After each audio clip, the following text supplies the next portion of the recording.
There are moments in the Imperium when a whisper carries more weight than a bolt or shell, when a single thought, unwelcome, unbidden, can feel like a fracture running across the soul. It begins softly, like a tremor beneath ceramite, a question that should never exist within the mind of an Astartes. What if the legends were wrong? What if the glory carved into the annals of the Adeptus Astartes hides something colder, harsher, and infinitely more human? The truth slips through the cracks during those silent hours between engagements, when the armor cools and the rebreather's hiss fades and the only thing a warrior can hear is his heartbeat. In that stillness lies the grim reality of the Space Marines, champions sculpted for war, yet caged by duty, myth, and the silent wounds no apothecary can excise. Their triumphs blaze across the stars, but their suffering is written in the shadows they leave behind. If you wish to keep walking beside me through these shadows, through the truths sung in hymns yet spoken by none, then let your presence be known. Leave a mark, share this tale beyond your own watch station, and join the ranks of those who refuse to blink when the Imperium's quieter horrors stare back. The chamber was dark enough that the edges of the world seemed to dissolve into the void, leaving only the slow, rhythmic pulse of red lumen strips that flickered against the walls like a dying heartbeat. I sat motionless within my armor, the plates still warm from the last engagement, each segment humming with residual power as if reluctant to let go of the battle it had just endured. The helm rested beside me, its vox grill cracked with dried mud and ash, staring up at the ceiling like a severed sentinel. Without it, the recycled air tasted different. Raw, metallic, tinged with the cold sting of the ship's ancient ventilation systems. I could feel the weight of the day in my shoulders, settling into the joints where flesh met adamantine, where the man ended and the marine began. Across the reclusium, a lone candle guttered atop an iron stand, the flame bending under the breath of unseen drafts whispering through the air ducts. Its scent mingled with burnt incense lingering from the chaplain's earlier benediction, a reminder that faith, like armor, was something we wore even when it chafed. My brothers had already dispersed to their own corners of the ship, to their own rituals of stillness. One polished his bolter until the Aquila gleamed like a polished bone. Another knelt in the shadows, reciting a litany under his breath, each word sharpened by the memory of a name long since erased from our formal records. No one spoke. Silence weighed heavier than any plate of ceramite. The hum of the battle barge's reactor reverberated through the deck plates, a deep, steady thrum that settled into my chest like another heartbeat. It reminded me of the calm between storms, those rare fragments of time where the mind wandered to places it should not go. I closed my eyes, not in rest. True rest belonged to another life, but in an attempt to still the fragments rattling loose inside my skull. Faces blurred behind my eyelids, half-remembered, drifting like smoke. I searched for something solid, an anchor to pull me back into the present, but the past offered only broken silhouettes and voices fading into static. A faint clatter echoed from somewhere deeper in the corridor, a servitor dragging a crate of spare filters or ammunition. The sound should have meant nothing, yet it roused a faint tension along my spine. Instinct carved into bone. Habit forged in war. Even here, in a chamber sanctified for quiet, the body had learned never to slip fully into calm. I inhaled slowly, letting the cold air cut through my thoughts. For a moment, I imagined it carried the sense of the battlefield still clinging to me, the acrid bite of promethium, the copper-sweet tang of blood spilled across shattered stone, the burnt ozone that rose after the strike of a plasma bolt. Memories like those clung harder than they should have. I removed one gauntlet and flexed my bare hand in the dim light. Scars crisscrossed the skin like threads of old parchment, each one a bookmark left in a story I no longer fully remembered. The flesh felt foreign, softer than the armor that usually encased it. I pressed my thumb against the calloused palm, half expecting to feel pain, but the sensation was muted, another reminder that I had long since ceased to be wholly human. The transformation was not a single moment, not a ritual sealed by gene seed alone. It was a slow erosion of the self, a daily surrender to a purpose too vast to question and too heavy to refuse. Somewhere deeper within the ship, a vox hymn activated, low and resonant, its chant drifting like a solemn tide through the ventilation shafts. It was meant to soothe, to strengthen, to bind our thoughts to the greater creed. Instead, it sank into the hollows of my mind like a stone dropped into deep water. I felt its weight but not its comfort. Perhaps that was the true mark of what we had become. Not the armor, not the gene-forged body, not the endless drills that shaped reflexes sharper than thought, but the quiet acceptance that certain emotions no longer belonged to us. They were luxuries, fragile pieces of a past life preserved only in the faintest traces. I opened my eyes and let the darkness settle again around me. The candle's flame flickered, then steadied, casting a slender line of light across my armor's chest plate. It illuminated the faint scratches carved by claws, shrapnel, and debris, a tapestry of violence etched into metal. Each mark told a story of survival, yet none revealed what had been lost along the way.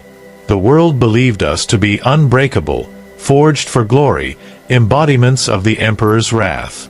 But beneath the ceramite skin, beneath the thunder of war songs and the roar of bolter fire, we were creatures of silence, bound by duty and shaped by the ghosts we carried. And in that silence, the truth waited. The truth made itself known in small moments, not grand revelations. It crept into the mind like a hairline crack running across tempered steel, subtle at first, then widening under quiet pressure. I felt it now as I rose from the bench, the armor around my legs adjusting with a hydraulic sigh. The reclusium's floor was cold beneath my boots, the metal etched with devotional inscriptions worn smooth by centuries of warriors passing through.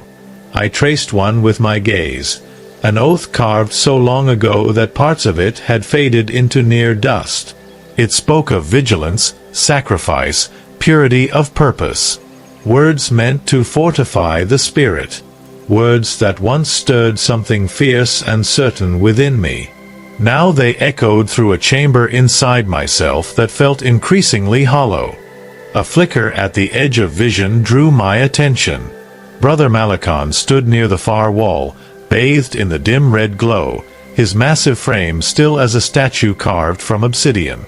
He was polishing the teeth of his chainsword with a cloth that had long since lost its original color. His movements were slow, deliberate, almost reverent. The motor's dormant teeth glinted with a hungry gleam that never dulled. Malakon's head turned slightly toward me. Not enough to suggest curiosity, simply enough to acknowledge presence. A silent exchange, one marine to another. There was no need for words. Among us, words were often the least effective tools. He returned to his task, and I found myself watching the steady rhythm of his hands. Malakon had always been a fortress of composure, even during the most brutal engagements. If he harbored doubts or fears, they were buried beneath layers of discipline and faith so dense that not even the heat of a lost barrage could melt through. Sometimes I envied that. Other times, I wondered if he had simply surrendered the last fragments of his former self more willingly than I had. We were brothers, forged in the same rites, bound by the same oaths. Yet the shadows clung to us in different ways. I turned away and approached the small shrine alcove built into the reclusium's eastern bulkhead. A bronze aquila hovered above a collection of offerings, spent bolter casings, purity seals, fragments of shattered armor. Tokens left behind by those who sought reassurance or redemption in the symbology of the Imperium. I knelt before it, resting one gauntlet against the edge of the shrine. The metal was cool beneath my hand, its surface polished by the countless warriors who had knelt here before me. A whisper of incense still lingered within the recess, curling like residual smoke from an extinguished battlefield. Closing my eyes, I tried to summon the words of a familiar litany. one I had repeated 1,000 times. But the phrases drifted apart like ash in a high wind. I murmured the opening line, yet the rest refused to follow. The hymns that once anchored my thoughts now felt distant, as if spoken in a language I barely remembered. A flicker of unease ran through me. Not fear, for fear was a sensation sculpted into near oblivion during our training, but something adjacent to it. A dull ache in the part of the psyche where certainty once rested. A vibration rippled through the deck, faint but unmistakable. Something heavy had docked, or disengaged, or shifted deep within the ship's structure. The battle barge adjusted its orientation, the subtle shift reverberating through the walls like a sigh from a colossus rousing from slumber. The flame of the lone candle wavered but did not die. I rose from the shrine, feeling the armor lock into place around my joints with soft mechanical clicks. Another brother entered the reclusium then, Tavian, his armor stripped to the waist, skin glistening with the sheen of fresh unguents applied by the apothecary to soothe chemically reinforced musculature. He carried his helm under one arm, the ceramite scarred from plasma scorch. Tavian's gaze swept the room briefly before settling on me. His eyes, sharp and ice-pale, regarded me with a scrutiny that skirted the edge of concern. Or perhaps I imagined it. Reading expressions in a battle-weary Astartes was like deciphering scripture carved low beneath tides of war. "You are awake earlier than most," he said, his voice low, a gravel-rough whisper that vibrated in his chest more than it echoed in the chamber. "The engagement weighs on you." I studied him for a heartbeat. Tavian was not prone to idle observation. When he spoke, it was with purpose, a trait drilled into him long before the gene seed took root. "It lingers," I replied quietly. "As they all do." He stepped closer, placing his helm gently on a stone pedestal. His expression did not shift, yet something in the line of his jaw tightened, suggesting a thought he did not voice. "The chaplain says such weight is a sign of vigilance," he murmured. "A reminder that even strength must be tempered." "And what do you believe?" I asked. Tavian paused, his breath forming a faint cloud in the cold air. "I believe," he said softly, "that we carry more than we show." The words hung between us, unadorned and heavier than any litany. I found no reply. Not because I disagreed. Truth rarely required debate, but because acknowledging it felt like peeling another layer from armor already thinning beneath unseen pressure. Before either of us spoke again, an abrupt chime crackled through the ship's vox systems, sharp and commanding. The sound pierced the chamber like a blade of light. Deployment call. The silence shattered. The shadows stirred. Duty reclaimed us. The call echoed through the reclusium, vibrating against the ceramite walls and deep into the marrow of bone beneath. Even in its mechanical clarity, it carried a kind of urgency that transcended words. Each of us responded instinctively, the reflexes of decades, no centuries, of training layered over the gene-forged instincts that defined our bodies. Tavian lifted his helm, the cold metal catching the red lumens as he secured it with careful precision, the vox grill settling against his face like the familiar weight of an old, unyielding friend. I followed, letting the plates of my armor shift with a low hum as they realigned, the hydraulic joints whispering in reluctant consent. As we moved through the corridors, the ship seemed to breathe around us. Each bulkhead, every conduit, every servomotor had its rhythm, and the battle barge was alive in the way only a vessel born for war could be. I felt it beneath my feet, the subtle vibrations of its core resonating through the soles of my boots and into the spine. It was a heartbeat of iron and ceramite, steady and indifferent to the human, or post-human, souls walking its decks. The corridors stretched before us like a labyrinth of shadow and steel, the red lumens above casting fractured reflections that danced across our polished armor. Each reflection was a fragment of memory, a reminder of who we were and who we had been made to become. We reached the deployment chamber, where the air smelled faintly of ozone, lubricants, and the sharp tang of disinfectant, an aroma engineered to prime senses for survival. Servitors moved like silent shadows, adjusting bolters, checking munitions, and scanning manifests with eyes that had long since ceased to blink. Their mechanical efficiency was hypnotic, and yet it emphasized the fragility of the organic in comparison. Tavian's hands brushed against the cold metal of his bolter, his fingers lingering for just a moment, as if drawing reassurance from the weapon's familiar weight. I did the same, tracing the contours of my own armament, noting the minute scratches and scars that told the silent history of battles survived but not celebrated. As we stepped into the staging area, the distant roar of the ship's engines grew louder, blending with the muffled clamor of distant combat outside the void shields. The immensity of space pressed against the vessel like a living thing, indifferent and infinite. I could feel it in my chest, a subtle tightening beneath the armor that had nothing to do with physical strain. Duty and survival were one thing. The awareness of being infinitesimal in an unfeeling galaxy was another. And yet, as always, we carried both with measured discipline, letting neither dominate but allowing both to temper the other. The deployment hatch opened with a hiss of displaced air and the mechanical whine of reinforced servos. Beyond it lay the void, empty and black except for the glimmering stars, each one distant and cold. We paused at the threshold, our reflections faintly visible in the polished ceramite of the hatch. In that moment, I felt the duality that had haunted us since the transformation.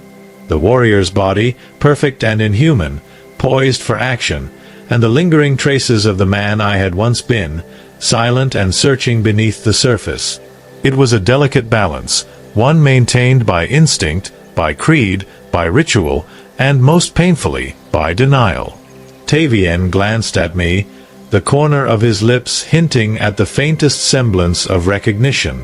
In another life, a smile might have passed between us. Here, there was only acknowledgement. The kind that precedes battle, that respects the unspoken truth. We fight, we endure, and we survive, not for glory, but because to do otherwise is inconceivable. Even if our minds occasionally falter, even if echoes of memory or doubt ripple across the steel of our thoughts, we continue. I inhaled sharply, the filtered air tasting faintly of ionized metal and something older, something familiar yet distant, like a memory from a dream I could not fully grasp. The deployment platform lurched slightly as the ship adjusted its trajectory, the void pressing against the hull, a reminder of how small we truly were. And yet, in that smallness, there was purpose, uncompromising and absolute. We stepped forward, bolters ready, visors down, the silence broken only by the hum of power armor and the distant relentless pulse of the universe beyond. The hatch closed behind us with a resonant clang, sealing us in. There was no turning back. There never was. The stars awaited, cold and unfeeling, and we would meet them head-on. The echoes of battle lingered in the ship long after the last gunfire had faded, settling into corners that light never fully touched. Memories were not linear here. They folded over one another like the layered plates of ceramite on a space marine's armor. Every action, every decision, every loss became a thread woven into an endless tapestry of discipline and obligation. I walked the corridors in silence, my footsteps muted against the metallic floors, aware of the weight of history pressing down from the vaulted ceilings above. It was not the battles themselves that haunted us, it was the clarity of knowing how each one reshaped the men we had been, leaving only the figures we had become. The doctrine was exacting. Every strike, every maneuver was catalogued and refined, rehearsed until instinct overtook thought. Yet within that precision lay a paradox. The more disciplined we became, the more our individual selves were dissolved into the collective purpose of the chapter. I passed the muster hall, its walls lined with murals depicting centuries of engagements, each figure immortalized in perfect posture and stoic gaze. It was meant to inspire, but I saw in those painted faces not only triumph but absence, the absence of hesitation, doubt, and fleeting humanity. The Astartes were revered as the emperor's instruments, yet the price of such reverence was the quiet erosion of memory. I entered the memory chamber, a room rarely used except for reflection, sanctioned by the chaplain to confront the weight that had gathered within. A dim light cast long shadows across the polished surfaces, and I could see my own reflection fragmented across the panes of reinforced glass, multiplied by the angles of observation, fractured like a history that had been edited by necessity.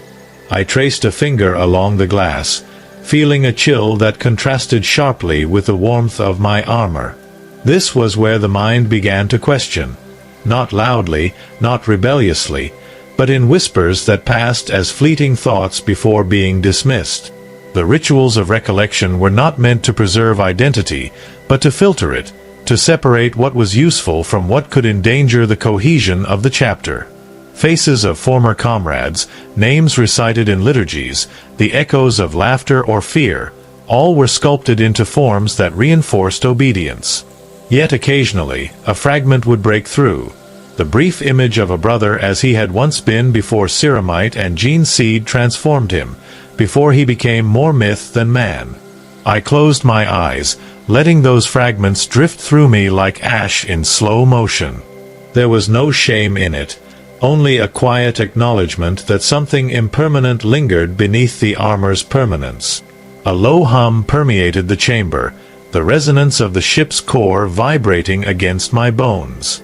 It reminded me that no memory was entirely private. Every thought, every hesitation, existed in the space between our bodies and the machine that carried us through the void. Servitors moved silently, their mechanical limbs tracing patterns across the floors and walls as if performing their own liturgies. Theirs was a precision we could never truly replicate, emotionless, tireless, and complete. And yet, despite their efficiency, the weight of the human or post-human mind remained, pressing against its boundaries with questions no amount of doctrine could entirely erase. I knelt before a small censer, its smoke curling upward in silent testimony to the prayers that had been offered here before me. The scent of incense, mingled with the faint tang of blood and the metallic whisper of ceramite, was familiar, grounding. Yet as the smoke drifted lazily, I sensed the subtle dissonance. The rituals meant to unify, to reinforce the chapter's cohesion, also highlighted the fractures within. The doctrine demanded compliance, but the memory, however filtered, however controlled, remained, insisting that we remember the cost of perfection, even if only subconsciously. A whisper of footsteps echoed in the chamber, soft against the polished floors. Brother Cowlion approached, his armored silhouette cutting through the light like a statue moving with purpose. He did not speak immediately, only observing the patterns of smoke rising from the censer. When he finally broke the silence, his voice was low, almost private. "The doctrine shapes us, yes. But do you ever feel incomplete?" The question was not accusatory. It was recognition. And in its recognition lay a subtle validation of the quiet truth we all carried beneath the ceramite, the truth that our memories, filtered and disciplined though they were, could not be entirely erased. I did not answer immediately. The room was heavy with the gravity of unspoken thought. Outside, the ship's engines hummed, indifferent to our reflection, indifferent to the fragments of the selves we once were. And yet, the machinery of doctrine, precise and unyielding, persisted. It would shape, refine, and contain us. But it could not silence entirely. We moved through the corridors, Cowlion and I, our footsteps synchronized with the ship's subtle vibrations, a rhythm older than most of the men walking these decks. The walls bore the scars of centuries, rivets worn smooth by repeated contact, conduit casings dulled by the passage of armored hands. It was impossible to pass these corridors without sensing the ghosts embedded in every surface, the accumulation of duty, discipline, and survival pressed into the steel like a message meant only for those who could read it. Even the light had a weight, filtered through reinforced lumens that softened the glare yet sharpened the shadows, revealing the faintest echoes of past battles in every corner. Cal Lion spoke quietly, his tone measured, his words deliberate as though testing them against some internal lexicon of doctrine. "Do you remember the first induction ceremony?" he asked, his eyes fixed on a distant bulkhead as if the memory floated there, waiting to be retrieved. I nodded, feeling the weight of years collapse into a single instant. The induction was both a beginning and a severing, a formal stripping of the self that prepared a boy for life as a weapon. I remembered the sting of the gene seed implants, the chant of the chaplain, the ceremonial crossing of blades, not as pain, but as a threshold through which one passed, leaving behind the ephemeral safety of youth. The memory brought no warmth, only a clarity sharpened by decades of repetition. The indoctrination was absolute, a carefully calibrated machinery designed to mold instinct, discipline, and unquestioning obedience. Yet within that machinery, there were gaps, the subtle spaces where fleeting fragments of individuality persisted. They were nearly imperceptible, glimpsed only in the hesitation of a gesture, the angle of a head, the faint flicker in a brother's eyes when confronted with unfamiliar cruelty. In those moments, the past resurfaced, a reminder that the man beneath the armor still existed, however buried beneath layers of training and purpose. We reached the chamber where data slates and tactical hololiths were stored, a room humming with quiet energy, the soft whir of servo arms and the intermittent hiss of cryolocks a constant undercurrent. Here, doctrine was encoded not only in ritual but in information. Centuries of campaigns, strategies refined and repeated until instinctive, every engagement catalogued with precision. Callion's fingers traced the edges of a hololith, brushing against the cold surface with reverence. "The doctrine preserves us," he murmured. "But it also confines us." I did not answer immediately. The words resonated too closely to truth. The doctrine was a latticework, a structure within which life could endure, but also a cage that dictated which memories could survive, which thoughts were sanctioned, and which were excised. The cost of survival, of perfection, was subtle erasure. I recalled moments from countless campaigns, faces half-remembered, gestures dissolved into the abstract. Yet these fragments clung stubbornly, refusing to vanish entirely, asserting a quiet rebellion beneath the surface of our engineered minds. The chaplain's voice cut through the corridor, amplified faintly through a vox grill, reciting a litany of vigilance. The cadence was hypnotic, a rhythm designed to settle the body and sharpen the mind. Even so, the words carried a dissonance when paired with memory, an echo of the self, the faint stirrings of a man long subsumed by gene seed and ceramite. Cal Lion stopped and crossed himself, the gesture mechanical yet intimate, a private acknowledgement of both faith and the tension between duty and self. A door hissed open ahead, revealing a small chamber where other brothers conducted maintenance on their armor and weapons. Each man moved with the precision of ritual, every motion a testament to training, every glance and nod a communication that required no words. The room was alive in a quiet, disciplined symphony, yet the shadows between gestures spoke more than the movement itself. Here, the weight of memory and doctrine collided, the past hidden but persistent, the present dictated by unyielding structure, and the faint pulse of what once was threading beneath both. I lingered for a moment, letting the interplay of light, shadow, and memory settle into me. Callion's presence beside me was a subtle anchor, a recognition that these currents of thought were shared, even if never spoken aloud. The machinery of doctrine shaped us, disciplined us, and contained us, but it could not entirely erase the quiet truths we carried in the recesses beneath ceramite and gene seed. That knowledge was ours alone, a subtle rebellion in a universe designed for absolute conformity. A sharp klaxon broke the rhythm, signaling the next assignment. The moment of reflection ended, ceded to the inexorable pull of duty. Memories were stored, examined, and momentarily set aside. Doctrine demanded focus, precision, and the suppression of hesitation. Yet as I followed Cal-Lion toward the deployment chamber, the fragments of what we once were lingered, ready to surface when the quiet returned. The deployment chamber was silent when we arrived, yet silence here carried the weight of expectation, a pressure far heavier than any battlefield could impose. Each brother was a study in controlled power, their movements honed by centuries of repetition.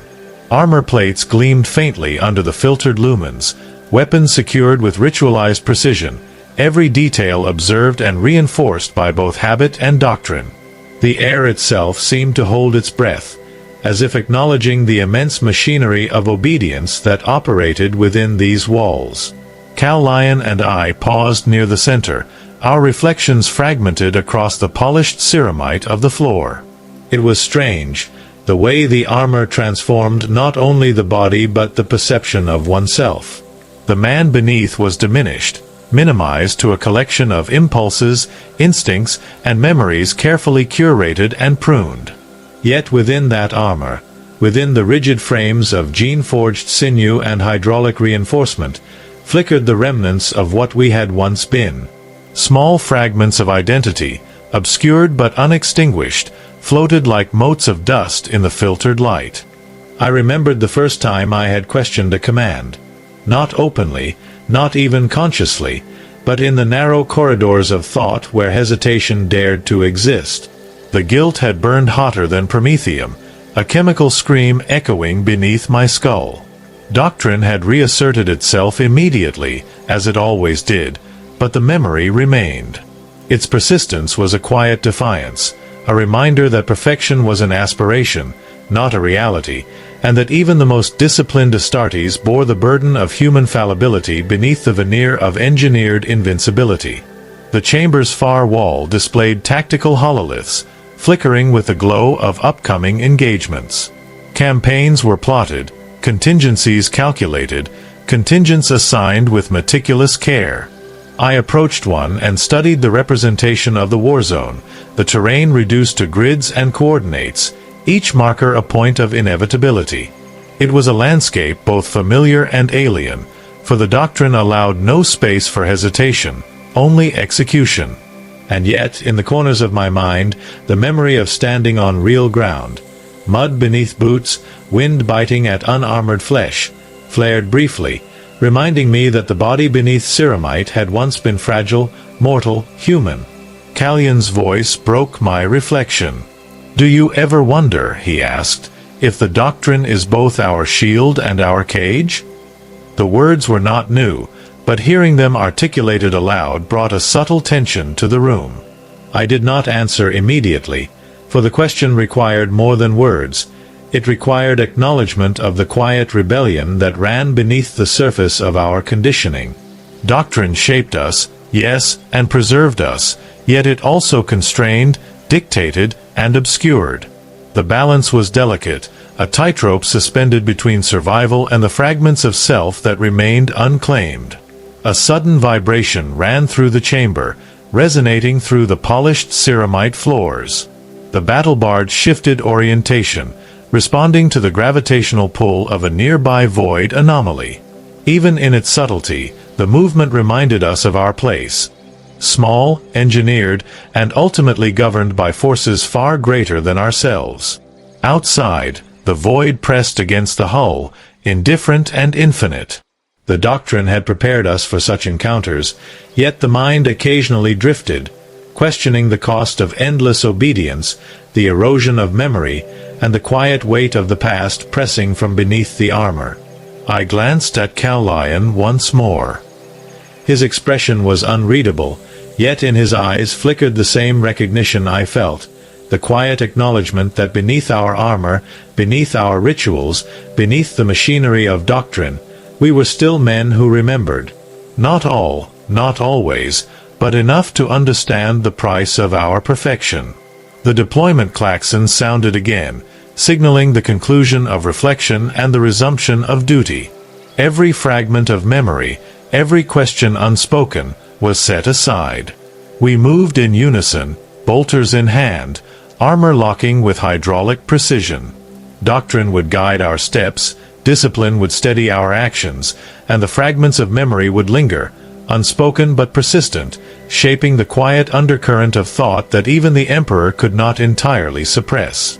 And as we approached the outer hatches, the vast emptiness of the void looming beyond, I felt the familiar tension, the delicate dance between obedience and memory, between machinery and mind, between what we had been and what we had been made to become. It was a weight carried not just in the body, but in every thought, every heartbeat, every silent moment between the clamor of war and the stillness of reflection. The void beyond the hatch stretched endlessly, black and indifferent, dotted only by distant points of light that might have been stars, or the eyes of something ancient, observing. The deployment platform hissed as the outer doors sealed behind us, and the subtle vibration of the battle barge beneath our feet reminded us that the universe waited, patient and unfeeling. I adjusted my armor and lifted my visor, the faint red glow from the targeting systems illuminating the contours of my face beneath the ceramite. Every reflection, every shadowed detail, carried the imprint of 1,000 missions, 1,000 encounters where survival was measured not in victory but in the quiet persistence of life itself. The squad moved with silent coordination, each brother an extension of doctrine, instincts interwoven with years of training until movement became thoughtless, precise, inevitable. And yet, beneath that engineered perfection, traces of self remained, as fragile and persistent as motes of dust in a sunbeam. I could sense them, moments of doubt, brief flickers of hesitation, memories of what we had once been before ceramite and gene seed and ritual claimed the entirety of our existence. In the quiet spaces between breaths, between bolter-bolts and the hum of power armor, these fragments whispered, reminding us that we were more than our weapons, more than our orders, more than the legends the Imperium hung upon our shoulders. The target zone approached, a shattered world caught in orbit around a dying star. Its surface was scarred, a mosaic of cratered plains, fractured manufactorums, and the skeletal remains of cities that had once thrummed with life. The void between these fragments was filled with debris, shards of Prometheum tanks, and the occasional glint of long-abandoned war gear. The scale of destruction was overwhelming, yet familiar, a reflection of the constant cycle of war that defined our existence. I inhaled sharply through my rebreather, tasting the cold metallic tang of the ship's filtered air mingling with the residual scent of charred stone and ozone. Tavian, moving beside me, adjusted the targeting matrix on his bolter with a series of precise motions that were almost ritualistic. "Another world consumed," he murmured, his voice low and even, almost a whisper beneath the hum of our armor. "Yet the cycle continues. Duty never ceases." I nodded, understanding more than the words themselves conveyed. Duty was absolute, relentless, and unforgiving. And within that duty, the echoes of memory persisted, insistent, unyielding. We deployed through the hatches, the platform shuddering as thrusters adjusted for atmospheric entry. Gravity tugged at our reinforced frames, and for a brief moment, the armor felt impossibly heavy, each movement a conscious negotiation with weight and inertia. The ground came into view. Scorched plains, fissures glowing faintly with thermal activity, the skeletal remains of manufactorums jutting against a horizon stained with ash. The magnitude of the battlefield imposed itself immediately, a brutal reminder that the universe did not yield to heroes. It only tolerated them, sparingly and with indifference. The first contact was sudden, a jagged rupture of motion and sound as Xeno's forces emerged from the shadowed craters, their silhouettes alien and grotesque against the muted light of the dying star. Bolter fire erupted, a chorus of precision and chaos, each shot measured, controlled, devastating. The doctrine guided us, instincts honed over centuries ensuring every strike was true. Yet even in the rhythm of battle, I felt the persistence of memory. The recollection of brothers fallen, of victories won at terrible cost, of moments when hesitation had meant survival or death. They were not distractions. They were anchors, subtle reminders that beneath the engineered perfection, beneath the ceramite and gene seed, we were still human in some fragmentary, irreducible sense. I ducked behind a fractured wall of a once proud manufactorum, bolter at the ready, the acrid smoke of promethium and ozone filling the air. A hiss of plasma cut past, scorching the stone where I had just stood. The pulse of battle surged around me, yet inside, I carried the echo of rituals, prayers, and quiet reflection from the reclusium. The machinery of duty did not erase the memory of what we had been or the fleeting awareness of what we could never fully reclaim. And in that awareness lay both strength and sorrow. Each action, each breath, was informed not just by training or doctrine, but by the unspoken knowledge of the cost we carried. The void was indifferent, the stars cold, and the universe unfeeling. Yet we moved forward, bolters raised, armor locked, minds and memories both sharpened and burdened by the imperatives that defined us. Here, in the quiet pauses between volleys, the shadows of the past brushed against the present, reminding us that even in the relentless cycle of war, even under the weight of duty, there was still a trace of the men we had once been, lingering beneath the ceramite, waiting to be acknowledged. The battlefield stretched before us, a jagged scar on the world's surface, littered with the remnants of both our enemies and those who had once claimed dominion over these lands. The ground smoked in muted plumes, and the metallic scent of promethium hung heavy, mixed with the faint, bitter tang of ozone. I moved through it with deliberate steps, each movement calculated, yet aware of the subtle pull of memory and instinct intertwined. The doctrine dictated precision, but the mind, even ours, refused to be wholly subdued. Around me, brothers of the chapter advanced with the inexorable rhythm of inevitability. Each bolter bolt fired, each plasma discharge unleashed, followed the choreography of countless campaigns, drilled into muscle, bone, and synapse. There was no hesitation, no faltering, and yet the smallest gestures, the tilt of a helm, the angle of a pauldron, the adjustment of gauntlet hands, hinted at the silent awareness beneath the armor. We were warriors, yes, instruments of the Emperor's will, yet fragments of self persisted, like faint echoes caught in the shadowed corners of ceramite. Tavian moved to my flank, his eyes scanning the fractured horizon through the red filter of his visor. "Do you feel it?" he asked softly, voice almost lost beneath the storm of battle. "The weight that follows us?" I did. It was the pressure of all we had endured, all we had witnessed, all we had survived. It was not fear. It was memory rendered tangible, a constant companion that reminded us that we were not gods, not invincible, merely instruments refined to perfection, yet carrying the residue of what we once were. A volley of fire erupted from a distant ridge, Xeno's shapes twisting and jerking as they fell beneath the disciplined fury of bolter fire. The doctrine required action, and we responded, moving in formation, bolters locked, shields raised.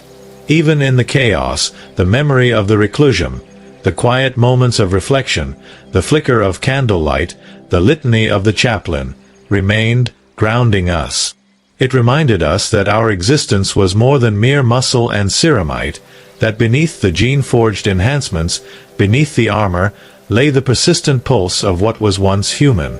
We took cover behind a fractured wall, the stone etched with symbols of forgotten faith, worn smooth by time and neglect. I knelt, scanning the terrain through the targeting matrix of my visor, and in that moment, I remembered the faces of brothers who had fallen here, in places like this. Their names were murmured in prayers, liturgies recited in solemn repetition, yet their absence was a presence all its own. The doctrine preserved the living, but memory preserved the truth of what had been lost.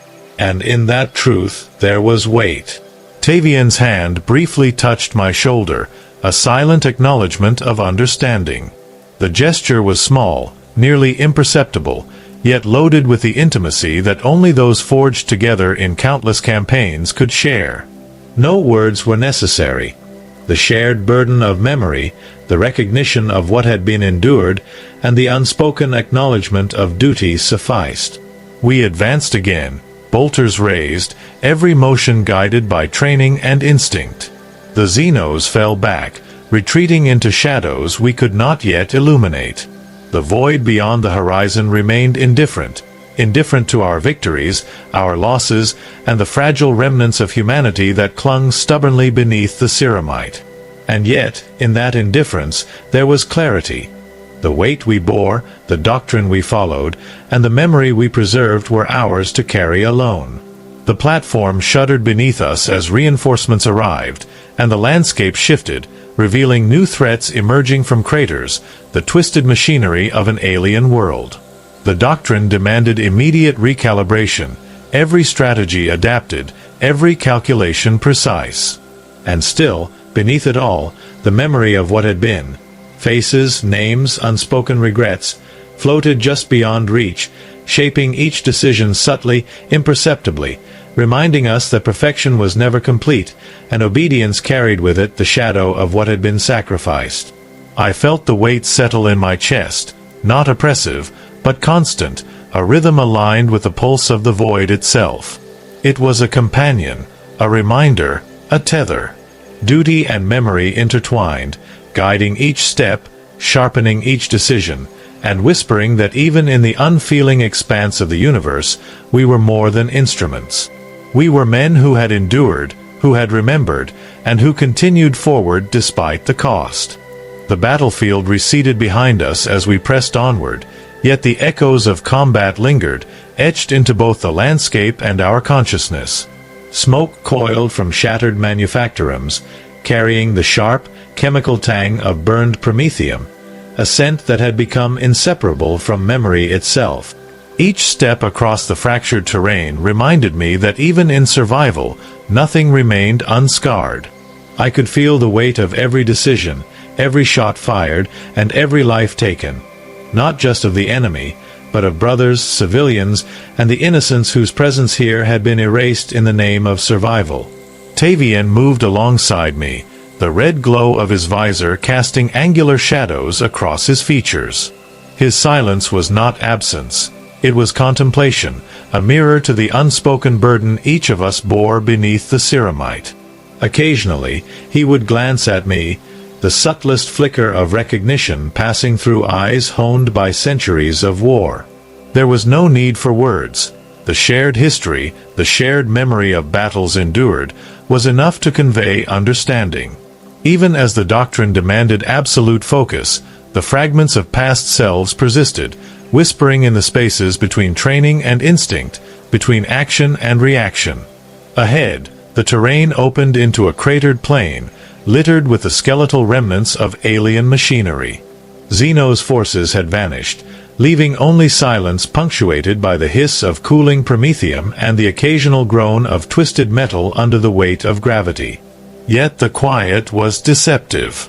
It carried with it the latent threat of ambush, the subtle tension of eyes watching from hidden crevices, and the weight of memory pressing against the armor like a second layer of skin. Each of us, fully armored, fully disciplined, was nonetheless acutely aware of the vulnerabilities beneath the ceramite, the gaps in perception that no doctrine could ever entirely seal. I knelt briefly to inspect a fallen brother's bolter, its once polished surface scorched and marred by plasma fire. I traced the scratches with a gloved hand, feeling an echo of presence in its cold metal. It was not grief I felt, it was acknowledgement. Recognition of a life folded into the machinery of duty, preserved in memory if not in flesh. Tavian joined me, adjusting the sight of his own weapon, his hands precise, deliberate, and reverent. In that quiet act, the doctrine and memory coexisted. The requirement to act and the necessity to remember, each reinforcing the other in the intricate lattice of our existence. A distant rumble reverberated across the plain, a reminder that the void beyond was never still, that threats emerged not just from those we could see, but from the indifferent expanse itself. We rose in unison, bolters poised, visors scanning, movements synchronized yet instinctively fluid. Each step forward carried the residue of countless campaigns, each decision informed by both doctrine and the faint echo of intuition, the residue of the man we had once been. The void above us seemed to pulse with a rhythm of its own, indifferent to the lives moving beneath its gaze. And yet, in that indifference, there was a clarity. Our actions, our choices, our very existence were not measured by the approval of the universe, but by the imperatives etched into us by doctrine and experience. Each brother moved with lethal precision, every action a testament to both training and the subtle persistence of memory. The two forces were intertwined, duty sharpened by recollection, memory preserved by discipline. I paused briefly, inhaling through the filtered respirator. The air tasted of ozone and ash, but beneath it lingered the intangible trace of something older. A memory, perhaps, of a man who had once walked freely, unarmored, human in ways we could barely recall. It was fleeting, fragile, and yet persistent. A reminder that beneath the ceramite and gene seed, beneath doctrine and ritual, we carried the faint pulse of what had been. Tavian's voice broke the stillness, low, steady, almost private. The universe may be indifferent, but we endure. Not because it wills it, but because we remember what is owed, what we cannot forget. His words resonated, subtle but undeniable. Even as the battlefield demanded action, even as the doctrine dictated precision, there was space for recognition. The acknowledgement that the void, vast and unfeeling, could not erase what we carried within. We advanced again, shadows among shadows, the weight of memory and duty intertwined, guiding each step. The void awaited, indifferent and eternal, yet we moved forward, ceramite armored, bolters ready, hearts and minds carrying echoes of the men we had once been. And in that movement, in the silence between action and thought, we found a strange permanence. The continuity of duty, tempered by memory, resonating beneath the unyielding weight of the universe itself.